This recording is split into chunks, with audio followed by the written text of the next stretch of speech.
बार ऐसा होता है जब हमारे सामने कुछ ऐसा घटित होता है जिसकी हमें उम्मीद तक नहीं होती। आपने urban exploration and ghost hunting के बारे में शायद सुना होगा।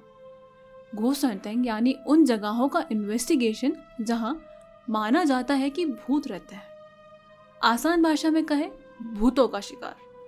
पर क्या हो जब आपकी नज़र पड़े न पड़े मगर किसी भूत या पिशाच की नज़र आप पर पड़ जाए और वो आपके घर या कहें आपके अंदर घुस जाए तो।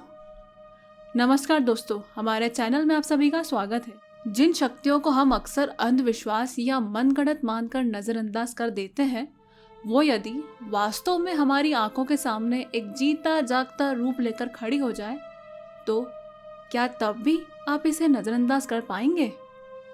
भारत में आध्यात्म और धर्म को विशेष दर्जा प्राप्त है। भारत मंदिरों और धार्मिक कार्यों के लिए पूरी दुनिया में फेमस है।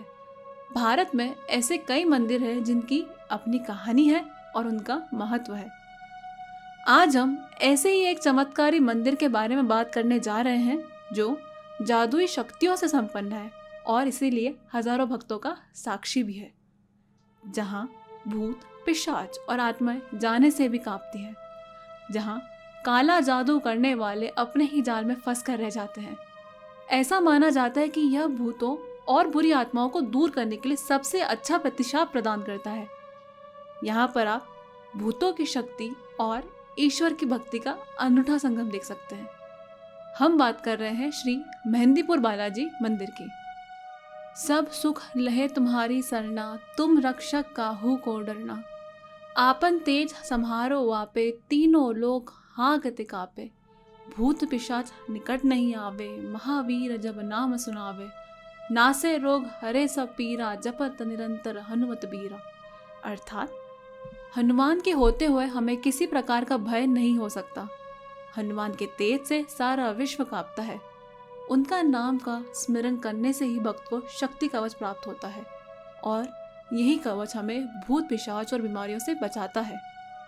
श्री मेहंदीपुर बालाजी धाम भारत देश के राजस्थान राज्य के दौसा जिले में स्थित है। ये मंदिर श्री राम भक्त हनुमान जी से संबंधित है। हनुमान जी को बालाजी भी कहा जाता है।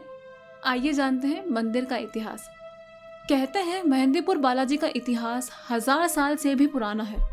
मेहंदीपुर में एक ज़माने में घना जंगल हुआ करता था। घनी झाड़ियाँ थी, शेर, चीता वगैरह आदि जंगल में घूमते रहते थे और आम जन चोर डाकुओं से परेशान रहते थे। वहाँ के एक महंत संत श्री गोसाई महाराज, जो अपनी आध्यात्मिक शक्तियों के लिए जाने जाते थे, उन्होंने एक अनोखा स्वप्न देखा। उन्होंने हजारों दीपक देखे, हाथी घोड़ों की आवाज़ें सुनाई दी, एक बहुत बड़ी फौज दिखाई दी। उसमें श्री बालाजी महाराज, भैरव महाराज और प्रेत सरकार दिखाई दिए। उन्होंने प्रणाम किया और वो स्वप्न वहीं टूट गया। अंत में श्री बालाजी महाराज ने दर्शन दिए और कहा, बेटा उठो, मेरी सेवा और पूजा का भार ग्रहण करो। मैं यहीं तुम्हारे मेहंदीपुर में रहूंगा और कलयुग में अपनी शक्तियां दिखाऊंगा। कहते हैं श्री बालाजी महाराज के हृदय के पास एक छिद्र है जहां से निरंतर जलधारा बहती है। कहा जाता है इससे कुछ रोग ठीक हो जाते हैं। ये श्री बालाजी महाराज का चमत्कार नहीं तो और क्या है। हर मंदिर के कुछ न कुछ नियम और कायदे होते हैं जो हर किसी को मानने पड़ते हैं। ये लोगों के हित के लिए ही होते हैं। इन्हीं नियम को पालन करने से लोग प्रेत मुक्त या प्रेत बाधित हो सकते हैं। मेहंदीपुर बालाजी मंदिर जाने के एक सप्ताह पहले ही मांस, शराब, लहसुन, प्याज, अंडा आदि का सेवन करना बंद कर देना चाहिए, क्योंकि ये सब प्रेत आत्माओं को आकर्षित करते हैं। हमारे हिंदुइज्म में प्रसाद का बहुत महत्व है। लोग प्रसाद बांटने को पुण्य मानते हैं, लेकिन मेहंदीपुर बालाजी मंदिर के किसी भी प्रसाद को खाने की सख्त मनाही है। यहाँ के प्रसाद को आप किसी को ना ही दे सकते हैं और ना ही किसी से लेना चाहिए।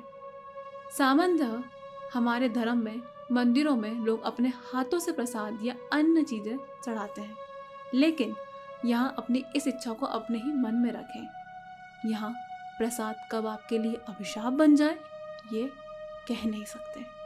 बालाजी के मंदिर पहुंचकर हाजिरी लगाने के लिए दरख्वास्त करनी चाहिए और मंदिर से घर लौटते वक्त बालाजी के सामने गुजारिश करनी चाहिए कि हे प्रभु, हमारी रक्षा करना। घर वापसी की दरखास्त लगाने के बाद एक पल भी मंदिर या मंदिर परिसर में नहीं रुकना चाहिए।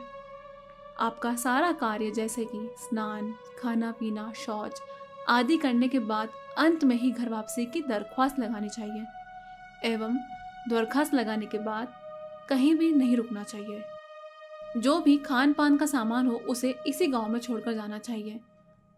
हो सकता है कोई अनजान रूह उस सामान से अटैच हो गई हो। मंदिर से निकलते वक्त आपको कहीं पे भी पीछे मुड़ के नहीं देखना है। क्या पता कोई अनजान रूह आपके पीछे मुड़ने का इंतजार कर रही हो। सभी तीर्थ यात्रियों को यहाँ अनुचित व्यवहार और अनावश्यक वार्तालाप से बचना चाहिए। हम आसानी से नहीं समझ पाते कि कौन दर्शन करने आया है और कौन अपनी प्रेत बाधा मुक्त कराने। रजस्वला स्त्रियां या कहे पीरियड्स में 7 दिन तक मंदिर में जाने की सख्त मनाही होती है। कहा जाता है कि कुछ चीज़ें ऐसी होती हैं जो भूतों को आकर्षित करती है, जैसे मेंस्ट्रुअल ब्लड, परफ्यूम या मेहंदी। दिन में 2 से 4 बजे तक प्रेतराज सरकार के मंदिर में उनकी कचहरी लगती है। यही वो स्थल है जहाँ का दृश्य मन को व्यथित करने वाला रहता है। यहाँ पीड़ित लोगों को अपना सर पटकते हुए या इधर उधर भागते हुए भी देखा जा सकता है। यहाँ का दृश्य आपकी भावनाओं को विहित कर सकता है। कहा जाता है कि प्रेतराज सरकार खुद इस कचहरी में आते हैं और आपके दुख दर्द से आपको मुक्त करते हैं।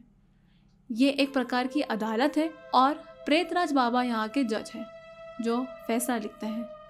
प्रेत बाधित लोगों को यहाँ 2 बजे से 4 बजे तक अवश्य ही आना चाहिए।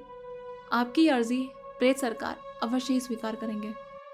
तो दोस्तों, प्रेत उतरने के बाद आपको 41 दिन के नियम पालन करने होते हैं, जिसमें तामसिक चीज़ों का त्याग करना रहता है। गमी और शमशान घाट से दूर रहना पड़ता है। कहते हैं प्रेत मुक्त होने के बाद आपका शरीर एक वेसल की तरह रह जाता है, जिसमें 41 दिन तक कोई भी प्रेत आत्मा उस पर अपना हक जमा सकती है। भूत, प्रेत, बुरी आत्माएं, यह सभी अदृश्य शक्ति उन व्यक्ति पर सवार होते हैं जो व्यक्ति के अंदर नकारात्मक ऊर्जा का प्रभाव रहता है। ऐसे नकारात्मक व्यक्ति के घर में हमेशा अशांति रहती है और इन शक्तियों का निवाला बन जाते हैं। इसीलिए मित्रों, हमेशा अपने नकारात्मक सोच को बदलना चाहिए, ईश्वर की शक्तियों को समझना चाहिए एवं उस पर विश्वास रखना चाहिए। जय श्री राम।